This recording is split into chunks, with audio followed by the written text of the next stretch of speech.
Bir vaqtda o'zida 4 kishini o'z bag'riga oladi. Noto'g'ri tushunmaysizlar. Endi to'ydan keyin Fatima Zuhra Hasan Husan tug'iladigan bo'lsa ham ichkarida bemalol vanna qilib cho'miltirsangiz bo'ladi. O'zingiz ham er xotin ham bemalol sig'asizlar. Razmeri 1,5 ga 1,5. Xitoy davlatida ishlab chiqarilgan oynalari Kalyonning 9 kiloni ko'taradi. Original Xitoy tovari. Hamma udobstvasi bor. Bel masaj, oyoq masaj, suyuq shampunga joylari, pastavkalari, qo'l lekasi, tevadan suv tushadi. Hamma udobstvasi bor. Narxi 9 million so'm. Endi sal kichikroqi. Bunisiga ham bitta baho bering. Hamma udobstvasi bor. Buni narxi 7 million so'm. Bundan tashqari arzonroq uchun menga suvda cho'milsam bo'ladi deganlar-ku mana. Mana qangi qo'l lekasini o'zi bor xolos. Narxi 3 million 800 ming so'm. Har xillardan bor. Eng arzoni 3 million 800 ming so'mdan 12 million so'mga dushovoy kabinalari bor. Biz hozir Marlon shahrida, Toshkent ko'rida oldidamiz. Bundan tashqari bunisiga ham bitta baho bering.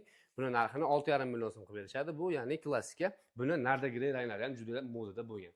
Like bosib, do'stlar tarqatib qo'ying. Foydali video bo'ldi. Salomat bo'linglar.